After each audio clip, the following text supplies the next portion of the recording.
ஓடிவிட்டார்கள். ஏறக்குறைய கொன்றுவிடப் போகிறார்கள் என்று எதிர்பார்த்து, நினைவிழந்த நிலையா என்ற பயமும், வலியும், அதிர்ச்சியும் கலந்த அந்த சந்தர்ப்பத்தில், ஒருவிதமான ஆன்டி கிளைமாக்ஸ் போல அவர்கள் என்னை விட்டு விலகிப் போய்விட்டார்கள். "எந்திரிங்க" என்று ஒரு குரல் கேட்டது. திரும்பிப் பார்க்கக் கூட முடியவில்லை. எழுந்திருக்க பாதி முயற்சி செய்து தோற்றுப் போய் மறுபடி உட்கார்ந்தேன். சட்டையெல்லாம் மண். ரத்தம் இல்லை. ஏராளமான ஊமைக் காயங்கள். என் கைகளின் கீழ் 2 செல்லக் கரங்கள் நுழைக்கப்பட்டு என்னை வாஞ்சையுடன் எடுத்தன. "பாத்து பாத்து." அந்தக் குரலை நான் முன்பே கேட்டிருக்கிறேன். ஆம், அந்தப் பையன் முருகனுடையது. அவன் உதவி எனக்குத் தேவையில்லை என்று ஆக்ரோஷத்துடன் சொல்ல மனம் விரும்பியது. பேச்சு வரவில்லை. உடம்பின் மற்ற வலிகள் என்னை என்னை என்று கவனம் ஈர்த்தன. அந்தக் கோபம் ஒரு மூலையில் உட்கார்ந்தது. "என்ன சார் உங்கள அந்த மாதிரி அடிச்சுட்டு போறாங்க? அவங்கல்லாம் யார் சார்? விரோதிகளா? ரவுடி பசங்க. மிஸ்டர் விஸ்வநாத், நீங்க இந்த மாதிரி ட்ரபிள்ல மாட்டிக்கிட்டு இருக்கிறதா என்கிட்ட சொல்லக்கூடாதா? நான் உங்க உதவிக்கு ஒரு படையே கூட்டிட்டு வரேன் சார். எங்க ஃபேக்டரியில சாமிதாஸ்ன்னு ஒரு ஆளு." "மெல்ல மெல்ல மெல்ல. எந்திரிக்கப்போ ஜாக்கிரதையா இருங்க. என்ன புடிச்சுக்கங்க." அப்படித்தான். "உன் உதவி எனக்கு தேவையா என்ன? போடா" என்று சொல்ல நினைத்தேன். அதற்கு பதிலாக அவனை அணைத்து அவன் மேல் சாய்ந்து கொள்ள வேண்டியிருந்தது. உடல் அப்படி சரிந்தது. சாமிதாஸ், கோபிநாத், மைக்கேல் வில்லியம், கோபிநாத், சாமிதாஸ் என்று பெயர்கள் என் மனதில் உலவின. இரத்த நிறத்தில் கோலங்கள் தோன்றி, கோலங்களாக மாறி, நிறம் மாறி, மறுபடி நினைவு இழந்தேன். "அண்ணா!" என் தங்கை சுமதியின், வினோதாவின், லக்ஷ்மியின் முகங்கள் படுக்கையைச் சுற்றிலும் இயங்க, அருகே அம்மாவின் விசும்பல்கள் கேட்க, ஆஸ்பத்திரியின் பிரத்யேக வாசனையை நான் உணர, ஒரு நர்ஸ் வந்து மலையாளம் கலந்த தமிழில் அழுது கொண்டிருந்த அம்மாவை அதட்ட, நான் திரும்ப, ஆஸ்பத்திரி அறையின் வாசற்பக்கம் அந்தப் பையன் தெரிய, என்னைப் பார்த்து சிரிக்க, எனக்கு வலிக்க, "ஆஃபீஸ்க்கு ஃபோன் பண்ணுங்கோ. இன்னைக்கு என்ன தேதி? நாக்கு வறண்டிருக்கே. ஒரு சோடா குடேன்" என்று நான் பொதுவாக சொல்ல, என்னை நோக்கி அந்தப் பையன் முருகன் வந்தான். "எப்படி இருக்கு?" என்றான். சரியான சமயத்துல முருகன் வந்தார். உங்கள காப்பாத்தியிருக்கார். நாம என்னவோ பூர்வ ஜென்மத்துல 1, 2 நல்ல காரியம் பண்ணியிருக்கணும். இல்லாட்டா இப்படி வீதியோட போற பையன் வந்து விழுந்து ஒத்தாசை பண்ணுவானா? தங்கமான பையன்டா. அலையா அலைஞ்சு உன்னை அப்படியே பொட்டலமா கட்டி ஆத்துக்கு தூக்கின்னு வந்துட்டான். எனக்கோ கையும் ஓடல, காலும் ஓடல. நான் முருகனை பார்க்க, அவன் சுமதியை பார்த்துக் கொண்டிருந்தான். இருவரும் வார்த்தை இல்லாமல் பேசிக் கொண்டிருந்தது எனக்கு எரிச்சலாக வந்து, "ஏதாவது வேணுமா சார்? கிட்ட வாங்க" என்றேன். என் அருகே அவன் காதைக் காட்ட, "கெட் அவுட். என்னால என்னால சமாளிக்க தெரியும். எனக்கு உன் உதவி தேவையில்ல" என்று தடுமாறிச் சொன்னேன். "ஐ சி. உங்க கோபம் இன்னும் போலையா?" ஒருவாறாக என் உடம்பின் சாத்தியங்கள் திரும்புவதற்கு 2 நாட்களாயின. மைக்கேல் என்னை 2 நாட்களும் வந்து பார்த்தார். 2ஆம் நாள் எனக்காக ஒரு கொத்து மலர்கள் வாங்கிக் கொண்டு, அந்த மலர்களை விட புதிதாக இருந்த மார்கரெட் என்கிற அவர் பல பெண்களில் ஒருத்தியுடன் வந்திருந்தார். அந்த பூனைக் கண்காரி எனக்கு மலர்களைக் கொடுத்துவிட்டு, என்னைப் பார்த்து களங்கம், காதல், அது இது என்று எதுவும் இல்லாமல் துல்லியமாக புன்னகை செய்ததில் எனக்கு மீதி இருந்த வலிகள் அனைத்தும் போய்விட்டன. "பாஸ்டர்ட்ஸ், நீ கவலைப்படாத. நான் அவங்கள பார்ட் பார்ட்டா கழட்டிடுறேன்" என்றார். "மைக்கேல் சார், நீங்க எனக்கு ஒரு உதவி செய்யணும்." "என்ன?" "இந்த செய்திய நான் தொடர்ந்து எழுதப் போறேன்." "நல்ல கரேஜ் மேன் உனக்கு. இத எழுதுறதுல நெறைய தடை இருக்கு. நெறைய இடைஞ்சல் வருது. தனியா ஒரு ரூம்ல கொஞ்ச நாள் அப்ஸ்காண்ட் ஆயிட்டியா?" "வேண்டாம். கோபிய நான் பார்த்தேன். அவர் கூட என்ன தொடர்ந்து இந்த விவகாரத்த தோண்டச் சொன்னாரு. அவர் போலீஸ் பந்தோபஸ்து வேணும்னா தரேன்னு கூட சொன்னாரு. எனக்கு இப்ப அது வேணும். அதனால நீங்க கோபிநாத் பிஏக்கு டெலிஃபோன் பண்ணி, "ஓ எஸ் டன். இதுக்கென்ன செஞ்சுடுறேன். நீ நல்லா ரெஸ்ட் எடுத்துக்கிட்டு ஆஃபீஸ்க்கு வா." சொல்றபோது மார்கரெட்டை பார்த்துக் கொண்டே இன்னும் கொஞ்சம் நிவாரணம் பெற்றுக் கொண்டிருக்கிற போது மைக்கேல், "பை த வே இன்னைக்கு பேப்பர் பார்த்தியா?" என்றார். "என்ன?" "உனக்கு வந்ததே லவ் லெட்டர். பயமுறுத்தல் கடுதாசி. அத அப்படியே 2 பேப்பர்லயும் கட்டம் போட்டு பிளாக் எடுத்து பப்ளிஷ் பண்ணிட்டாங்க." மைக்கேல் அட்டகாசமாக சிரித்து, "இப்ப அந்த யாப்பைங்க என்ன செய்றாங்கன்னு பார்க்கலாம். நீ கவலைப்படாத. கடைசி வரைக்கும் நான் இருக்கேன். கோபிநாத் வேற இதுல இன்ட்ரெஸ்ட்ன்னு தெரியுது. பத்திரிக்கை சர்க்குலேஷன் எகிறிக்கும்." நான் ஆஸ்பத்திரியிலிருந்து வீட்டுக்கு திரும்பின தினம் வாசலில் ஒரு ஆள் நின்று கொண்டிருந்தான். அவனை கிட்ட விசாரித்ததில் மஃப்டியில் இருந்த போலீஸ்காரன் என்று தெரிந்தது. தெம்பு வந்தது. ஆபீஸுக்கு போகலாம் என்று தோன்றியது. நான் அன்று பிற்பகல் ஆபீஸுக்கு கிளம்புகையில் எதிர்க்கடையிலிருந்து வெளிப்பட்ட அந்த மஃப்டி போலீஸ்காரன், "எங்கே போறீங்க?" என்றான். "ஆபீஸுக்கு." "உடனே ஸ்கூட்டர் இல்லன்னா டாக்ஸி புடிச்சு போங்க. சில நாளைக்கு பஸ், ரயில் வேண்டாம். நீங்க ஸ்கூட்டர் பிடிக்கிற வரைக்கும் நான் கூடவே வரேன்" என்றான். இப்போது தெம்பாகவும் பெருமையாகவும் இருந்தது. கோபிநாத் போன்ற சொன்ன வாக்கை காப்பாற்றும் மந்திரிகளிடம் மரியாதை பிறந்தது. "பெரியவர். அவரா?" அப்படி மெலிதான சந்தேகத்தை கோடி காட்டித்தான் அன்று செய்தி வெளியிட்டேன். உங்க நிருபர உடைக்க பாடுபட்டவர்கள் ஒரு கோஷ்டியே இருக்கிறார்கள். ஏன் என்பது இப்போது மெலிதாக புரிய ஆரம்பித்து விட்டது. இறந்த பெண் சில அரசியலில் சற்று பெரிய கையிடம் சில தினங்கள் இருந்திருக்கிறாள் என்று தெரிகிறது.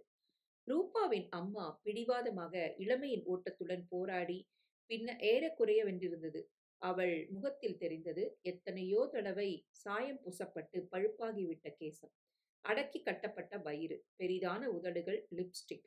சுவரில் அவள் சின்ன வயசு ஜெமினி யுகத்து படங்கள் மாட்டப்பட்டிருந்தன. வசுந்தரா தேவி, பி.எஸ். சரோஜா. சமயங்களில் இவளும் அழகாக இருந்திருக்க வேண்டும். நோட்டு கிடைக்கலையா? லதாங்கியும் ரூபாவும் கான்வென்ட் உடுத்திக் கொண்டிருந்த மற்றொரு படம். லதாங்கி கண்களில் இருந்த குழந்தைத்தனம், அப்புறம் லதா, இரண்டு பெண்களும் வளர வளர மொட்டை மாடியில், ஸ்டூடியோவில், காலேஜ் மகிழ்ச்சி செலவில் நிறுத்தி வைத்த அத்தனை கடங்களிலும் போட்டோக்களில் லதாங்கியின் வளர்ச்சியும் முன்னேற்றத்தையும் பார்த்தேன். ஏன் இறந்தாய்? கிடைக்கலிங்கம்மா. கிடைச்சா உடனே உங்ககிட்ட கொடுக்கறதுல எனக்கு ஒருவித ஆட்சேபனையும் கிடையாது. இப்ப எதுக்கு நீங்க வந்தீங்க? லதாவை பத்தி மேல ஏதாவது பேப்பர்ல போடுறதுக்கா? மௌனமாக இருந்தேன். ஏற்கனவே அவளை பத்தி நிறைய எழுதி சந்தி சிரிச்சாச்சுன்னு நினைக்கிறேன். இன்னைக்கு ப்ரொவிஷன் ஸ்டோர்ஸ்ல தெரிஞ்சவங்க கேக்குறாங்க, என்னம்மா உங்க பொண்ணு செத்தப்புறம் ரொம்ப பிரபலமாயிடுச்சே, அவளை யாரோ அரசியல்காரங்கள்லாம் வச்சிட்டு இருந்ததாக. மௌனமாக இருந்தேன். ஹலோ என்று குரல் கேட்டு திரும்பி ரூபாவை பார்த்தேன். என்ன மறுபடி லதாவா என்றாள். ஆமா. அம்மா நீ தத்து தித்துன்னு ஏதாவது உளராத, பேப்பர்ல போட்டுவார் நிருபர். அவமானம் போதும். அதேதான் நானும் சொல்லிட்டு இருந்தேன். மிஸ் ரூபா, நான் என்னுடைய கட்சியையும் சொல்ல கடமைப்பட்டிருக்கேன். இதோ என் கைய பாருங்க, வெட்டு. என் முதுகுல கீறல் காயங்கள். என் விரல்ல நிறைய வலி. அடி, உத, சேதம் எல்லாம் உங்க அக்காவை பத்தி எழுத ஆரம்பிச்ச உடனே எனக்கு ஏற்பட்டிருக்கு. ஏன் தெரியல. உங்க அக்காவோட வினோத வாழ்க்கையில சிலர் குறுக்கிட்டு இருக்காங்க. பல பேர் என்றாள் தாய். நான் உங்கள்ட்ட வாக்குமூலம் குடுக்குறேன். உங்க நான் உங்கள்ட்ட வாக்கு குடுக்குறேன். உங்க பொண்ணோட பெயர தேவைக்கு மேல உபயோகப்படுத்த மாட்டேன். இந்த விவகாரம் கொஞ்சம் தீவிரமா போயிடுச்சு. உங்களுக்கு ஒரு வழுக்க ஆசாமி பணம் குடுக்குறான். லதாங்கியின் டைரிய குடுன்னு சொன்னானா இல்லையா? சொன்னா. அதே ஆள் என்கிட்டயும் வந்தான். நூத்துக்கணக்கான நோட்ட நீட்டினா. எதுக்கு? அதே புஸ்தகத்துக்கு. அதனால உங்களுக்கும் ஒருவித பண ஆசை இருந்ததுனால தானே என்கிட்ட வந்து அந்த டைரி இருக்கான்னு கேக்குறீங்க. ரூபா கீழே பார்த்துக்கொண்டு அத பத்தி எழுதுறீங்களே, உங்கள்ட்ட இருக்கும்னு நினைச்சோம் என்றாள். ரூபா, என்ன நீங்க நம்பலாம். உங்க அக்கா கொலை செய்யப்பட்டிருக்கா. கொலைய தற்கொலைங்கிறாங்க. அத பத்தி சந்தேகப்பட்டு எழுதின எனக்கு அடி விழுது. உங்க லதா இறந்து போனத பத்தி சரியான உண்மைய தெரிஞ்சு கொள்றதுல ஆர்வம் இல்லையா உங்களுக்கு? என் பொண்ணு நெறைய சம்பாதிச்சா, நெறைய செலவழிச்சா, நெறைய சந்தோஷமா இருந்தா, நெறைய அழுதா. அவளுக்கும் இதுக்கும் சம்மந்தம் எதுவும் இருக்கிறதா தெரியுமா உங்களுக்கு? இருந்திருக்கலாம். இந்த அரசியல்காரர்கள் அத்தன பேரும் பொய் பாசாமிங்க. வெளிய எல்லாரும் எனக்கு மதர், சிஸ்டர்ன்னு பேசுவாங்க சார். நீங்க உங்க கடமைய செய்யுங்க. இவங்க எல்லாரையும் எக்ஸ்போஸ் பண்ணலாம். நான் உங்களுக்கு உதவி பண்றேன் என்றாள் ரூபா. எனக்கு சந்தோஷமாக இருந்தது. மறுதினம் லதாங்கி சட்டசபைக்குள் நுழைந்தாள். சட்டசபையில் அன்று ஒரு சாதாரண தினம். அரசு ஊழியர்களின் சம்பளத்தை நிர்ணயிக்க அரசு அமைத்திருக்கும் ஊதிய குழு ஒன்றை பற்றி நிதி அமைச்சரின் அறிக்கையை அடுத்து உப்பில்லாத ஒரு விவாதம் நடந்து கொண்டிருந்தது.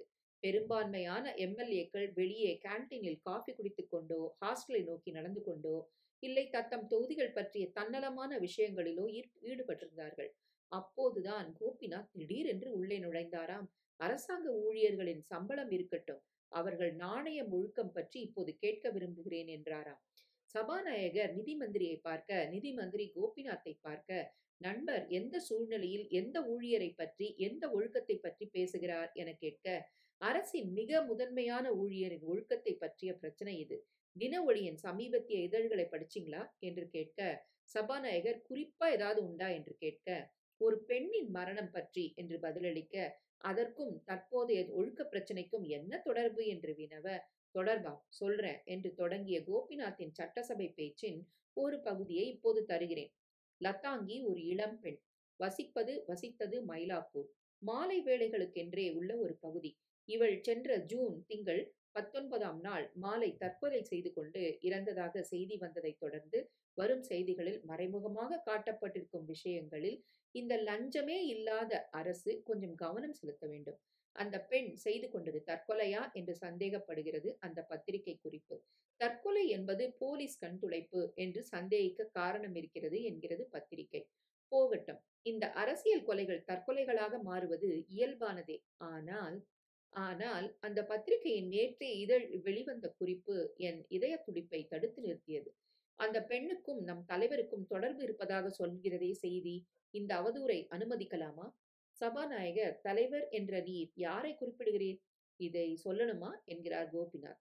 சபையில் அதை அடுத்து மிகுந்த பரபரப்பு ஏற்பட்டு, முதல்வர் இல்லாததால் நிதியமைச்சர் சில காட்டமான சொற்களை உபயோகப்படுத்த, கோபிநாத் அந்த வார்த்தைகளை தூக்கி சாப்பிடும்படியாக அதிக காட்டமான சொற்களை உபயோகப்படுத்த, குற்றச்சாட்டுகள் பறக்க, கோட்டையில் தம் அலுவலகத்திலிருந்து மிக அவசரமாக தருவிக்கப்பட்ட முதல்வர் வந்ததும் சபை அமைதி அடைந்து அவர் உதடுகளிலிருந்து வரும் சொற்களுக்காக காத்திருந்தது.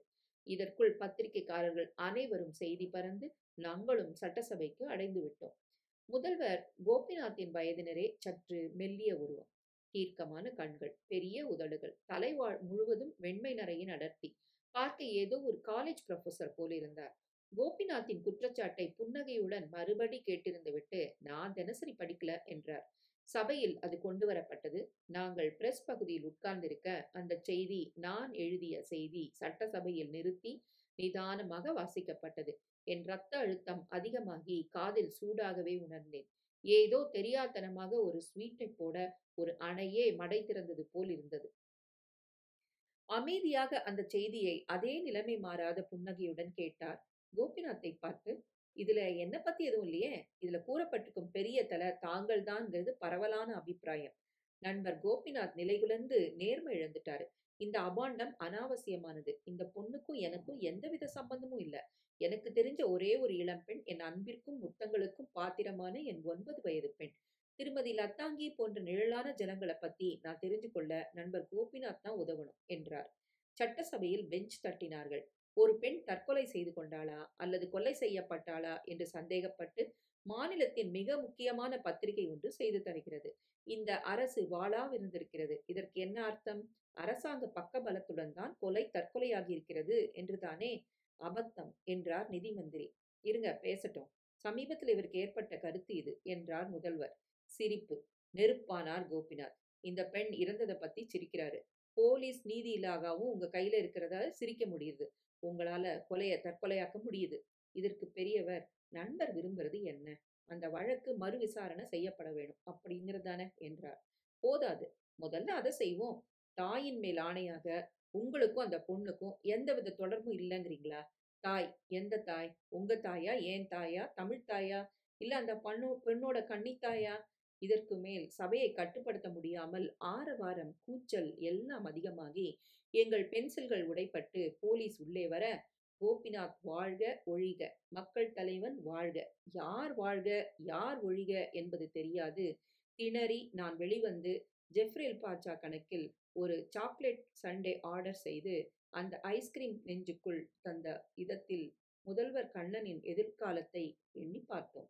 இன்னும் கூட ஒரு வாரம் தாங்க மாட்டார் என்றார் பாட்சா. 4 நாள் என்றார் ஒரு நிருபர். எல்லாரும் என்னை பார்த்தார்கள். கை சூடுடா, கவர்மெண்டே கவுக்கப்படுறா, கை குடுறா, அதுக்காகவே ஒரு பிக்கப் சாப்பிடலாம். அவர்கள் சிரித்து பேசிக் கொண்டிருக்கும் போது எனக்கு வயிற்றை புரட்டியது. ஆபீஸ் மாடி ஏறும்போது எனக்கு அந்த பயம் அதிகமாக இருந்தது. எனக்கு எவ்வளவு தெரியும்? ஒரு பெண் இறந்தாள். ஒரு டைரியின் சில பக்கங்களை, சில கணங்களை பார்த்தேன். அதை சிலர் என்னிடம் கேட்கிறார்கள். இதுதான் செய்தி. மற்ற விஷயங்கள் எல்லாம் நடுவே ஒட்ட வைத்தவை. எவ்வளவு தூரம் நான் இதில் உண்மை சொல்லியிருக்கிறேன்? எது செய்தி, எது ஸ்கேண்டல், எது லேபல்னு தெரியணும். மைக்கேல் எனக்காக காத்திருந்தார். Congratulations boy. நான் உற்சாகம் இல்லாமல் கை குலுக்கினேன். You hit you hit the headlines man. அதுக்குள்ள எத்தனை போன் கால் தெரியுமா? ஒரு சின்ன வாஷிங்டன் போஸ்ட் வாட்டர் கேட் ஆயிடுச்சு. அவ்வளவுதான். உங்க சிஎம் காலிங்கிறாங்க. கோபிநாத் டைரக்டா அட்டாக் பண்ணிட்டாரு. கில்லாடி. நான் போயிருந்தேன் சார். உன் பேரை எவ்வளவு பேர் கேட்குறாங்க தெரியுமா? இனிமே கேர்ள்ஸ் வந்து ஆட்டோகிராஃப் கூட கேட்பாங்க. கேட்டா மார் மேல போடுறேன்னு சொல்லு. சாரி, இந்த ஸ்டோரியை தொடர்ந்து எழுதணுமா? அஃப்கோர்ஸ். இனிமே தான் இன்ட்ரெஸ்ட். பாட்னாலேருந்து ஒரு லோக்கல் டெய்லி ட்ரங்க் கால் போட்டு ஒரு எக்ஸ்க்ளூசிவ் கேட்டிருக்கான். இனிமே இது இந்தியா பூரா பரவிட போகிறது. வீட்டுக்கு வரியா? கொஞ்சம் விஸ்கி போடலாம். என் பிரதர் இந்த ஷிப்லேருந்து ஒரு பாட்டில் சிவா ஸ்ரீகள் கொண்டு வந்திருக்கான். சிஸ்டர் ஜேசப்பின் வந்திருக்குது. சிஸ்டர் என்றதும் எனக்கு சுமதியின் ஞாபகம் வந்தது. முருகா, நாளைக்கு சேட்டுக்கிட்ட சொல்லி உனக்கு ஒரு ரேஸ் வாங்கி தர்றேன். Very good. நீ பெரிய ஆளா வருவ. எதற்காக இதெல்லாம் ஒரு தேன் குட்டை கலக்குவதற்காகவா? விஸ்வநாத், ஒன்று மட்டும் ஞாபகம் வச்சுக்க. இனி இந்த ஸ்டோரி உன் சொத்து. உன்னை ஜனங்கள் அதிகம் ட்ரபிள் குடுப்பாங்க. அந்த பொண்ணு அட்ரஸ் கேட்பாங்க. ஃபோட்டோ கேட்பாங்க. அப்புறம் அந்த டைரிய கேட்பாங்க. தொலைஞ்சு போச்சுன்னா, அவங்களும் நம்ப மாட்டாங்க. நீயும் மிஸ்டீரியஸாவே இருந்துக்க. நாளைக்கு பாரு ஹெட்லைன்ஸ. நிஜமாகவே என் முகத்தில் அறைந்தது போல் தலைப்புச் செய்திகள் உயர நின்று கருப்பில் அலறின.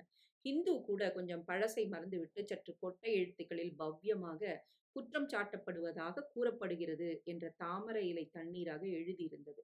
தினத்தந்தி, மக்கள் குரல், தினமணி, மித்திரன், அலை ஓசை, முரசொலி ஒவ்வொருவரும் தத்தம் விசுவாசங்களுக்கு ஏற்ப அபாண்ட குற்றச்சாட்டு. இன்னும் எத்தனை நாட்கள்? லதாங்கியை எனக்கு தெரியாது. CM's alleged connection with suicide.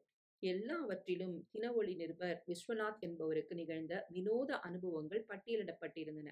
ஆபீஸில் எனக்கு டெலிபோன் மேல் டெலிபோனாக வந்து கொண்டிருந்தது. என் நண்பர்கள், பெண்கள், பரிச்சயமில்லாதவர்கள், எதிரிகளும். அப்ப ஐயா பெரிய ஆளாயிட்டீங்க போல இருக்குது. ஹலோ, யாரு? நான் தான் தம்பி, உங்க நண்பரு. ஆஸ்பத்திரிலேருந்து வந்த உடனே எழுத ஆரம்பிச்சிட்டியே. உன்னை என்னன்னு செய்யறது? உனக்கு அறிவு இருக்குதா? கொஞ்சமாவது பயம் இருக்குதா? ஆஸ்பத்திரியில பார்ட் பார்ட்டா கழட்டி மாட்டினமே போதாதா? இன்னும் தாங்குவாயா உன் பாடி? வீட்ல ஒரு தொத்த போலீஸ வச்சுக்கிட்டா போதும்னு நினைச்சுக்கினியா? உன்னை மவுண்ட் ரோட்ல நடு சென்டர்ல கிழிச்சு போட முடியும் எங்களால. எங்க தலைவரை என்னடா நினைச்சுக்கின? டெலிபோனை வைத்து விட்டேன். சட்டசபையில் பார்த்த சாத்வீகமான மனிதரையும் இந்த மாதிரி வெற்று குண்டர்களையும் தொடர்பு படுத்துவது எனக்கு சிரமமாக இருந்தது. அவரை எனக்கு தெரியாது. தினஒளியின் முதல் பக்கத்தில் நான் எழுதுவதற்கு ஒரு கட்டம் காத்திருந்தது. 3ஆம் பக்கத்திலிருந்து முதல் பக்கத்திற்கு எனக்கு ப்ரமோஷன் ஆகிவிட்டது. நான் எழுதப் போவதை மற்ற பத்திரிகைகளும் இனி பிரசுரிக்கப் போகின்றன.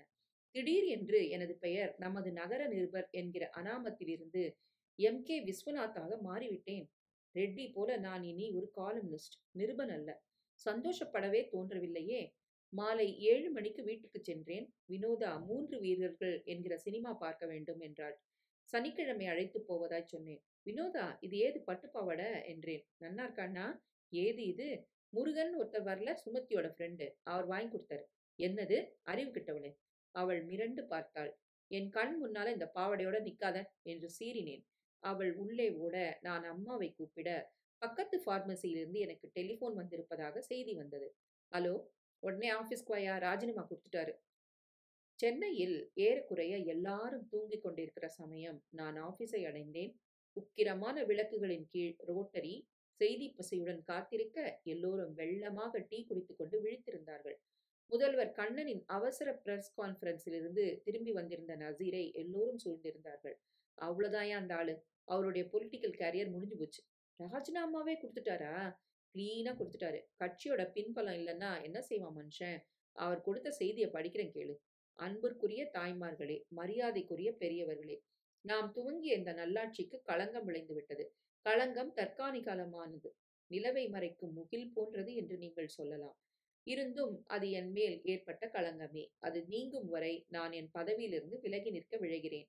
மக்கள் தீர்ப்பே மகேசன் தீர்ப்பு. உங்கள் முன்பு குற்றம் சாட்டப்பட்டு நிற்கும் யான், அது உண்மை குற்றமா பொய் குற்றமா என்று நீங்கள் சொல்லும் வரை விலகி நிற்கிறேன். நல்ல தீர்ப்பாயிருந்தால் திரும்ப அழையுங்கள், வருகிறேன். நான் குற்றவாளி என்றால் தண்டனை கொடுங்கள், பெறுகிறேன். ஏன் இப்படி ஓவரா ரியாக்ட் பண்ணிருக்காரு என்றார் பாச்சா. முக்கியமாக அவருக்கு சப்போர்ட் போயிடுச்சு. கோபிநாத் அந்த பொண்ணு கேஸை பெருசா பப்ளிக் ஆக்கி சாக்கடையை திறந்து விடுறதை விட இந்த மாதிரி விளைவிக்கிறது கொஞ்சம் பெட்டர் இல்ல? அந்த பொண்ணுக்கும் பெரியவருக்கும் ஏதாவது இருந்திருக்குங்கிறீங்களா? நம்ம விசுவ கேட்கலாமே. என்னையா வாட்டர் லிப்மேன், என்ன செய்றீங்க? உங்களுக்கு எவ்வளவு தெரியுமோ அவ்வளவுதான் எனக்கு தெரியும். அப்போ அந்த லதாங்கி யாரோட கீப்னு கண்டுபிடிக்க வேண்டாமா? இன்னைக்கு விலகலைன்னா 100 எம்எல்ஏட்ட கையெழுத்து வாங்கி ரெடியா வச்சிருக்கிறாரு கோபி. கவர்னரை ராத்திரி 12 மணி ஆனாலும் எழுப்பி அதை காட்டி, இப்ப கூட கவர்னர்ட்ட போகாம இருந்திருப்பாங்களா? 2 பேரும் போயிருப்பாங்க. நசீர், இப்ப நீ கண்ணன் ஸ்டேட்மெண்ட்டை வாசிச்சல்ல, கோபி என்ன சொல்றான் பாரு. பாச்சா கண்ணாடியை துடைத்துக் கொண்டு படித்தார். பேரன்பு கொண்ட தாய்மார்களே, பெருமைக்குரிய தமிழ் மக்களே, அரசு நடத்தும் பொறுப்பில் இருப்பவர்கள் நல்லவர்களாக மட்டும் இருந்தால் போதாது. நல்லவர்களாக இருக்க வேண்டும். நாணயம் போதாது, நாணயம் வேண்டும். 2 பேருக்கும் ஒரே நாள்ல ஸ்பீச் எழுதி கொடுத்துருக்கான். சாரத்தை சொல்லுங்க பாச்சா. நடுராத்திரியில செந்தமிழ் கேட்டா ஒரு மாதிரி ஆகுது. கலைக்க வேண்டாம். நான் மாத்து அரசாங்கம் நடத்தி காட்டுறேங்கிறான். நாளைக்கு கவர்னர் மாளிகைலன்னா இருக்கு ரகல. இது எல்லாத்துக்கும் காரண புருஷன் இங்க அச்சு ஆபீஸ்ல உட்கார்ந்துட்டு 15 பைசா சிங்கிள் டீ சாப்பிட்டு இருக்கேன். என்ன பண்ண சொல்றீங்க என்றேன். ப்ரமோஷன் கேளுடா. கொஞ்சமா அலைஞ்சிருக்க, எவ்வளோ அடி உத வாங்கியிருக்க, எத்தனை கஷ்டப்பட்டிருக்க, சும்மாவா? இவ்வளவு நடந்தும் கதை முடியல சார். எனக்கு கண்ணன அப்படி நினைக்க முடியல. அதான் கண்ணனோட சாமர்த்தியம். இந்த பூனையும் இந்த பாலை குடிக்குமான்னு விவகாரம் முடிஞ்சு போச்சு என்றார் பாட்ஷா. அது முடிவா, ஆரம்பமா என்பது மறுதின மின்னல் வேக நிகழ்ச்சிகளின் அவசரத்தில் தெரியவில்லை. காலையில் கவர்னர் மாளிகையில் கண்ணனின் ராஜினாமா ஒப்புக்கொள்ளப்பட்டது. கட்சி கூட்டத்தில் கோபிநாத் தலைவராக தேர்ந்தெடுக்கப்பட்டார். கவர்னர் டெல்லியுடன் ட்ரங்க் காலில் வியர்த்து விறுவிறுத்தார். கோபிநாத் பிரதமருடன் தனியாக பேசினார். எல்லா அமர்க்கங்களும் நடந்த பின் கோபிநாத்தை கவர்னர் புதிய மந்திரி சபை அமைக்க அழைத்தார். இரண்டு தலைவர்களின் சார்பிலும் ஊர்வலங்கள் சுயமாக புறப்பட்டு எங்கள் ஆபீஸின் கீழ்ப்பகுதியில் இருந்த கண்ணாடி எல்லாம் சில்லு சில்லாக பெயர்த்து விழுவதை நாங்கள் மாடியிலிருந்து திகிலுடன் செயலற்று பார்த்து கொண்டிருந்தோம். ஊரடங்கு உத்தரவு அமுலாகி ஹெல்மெட் போலீஸ் வந்தது. அந்த இடத்தை கண்ணீர் புகை மண்டலமாக்கி நூற்றுக்கணக்கான பேர்களை நீல லாரியில் அடைத்துச் செல்ல அந்த இடம் துப்புரவாக காலியாகி ஏதோ ஒன்றிரண்டு செருப்புகளும் ஒரு திட்டு ரத்தமும் தான் பாக்கியிருந்தன. ஓ, ஹலோ, மறுபடி நீங்களா என்ற ரூபா. அம்மா, ரிப்போர்ட்டர் வந்திருக்கார் என்றாள்.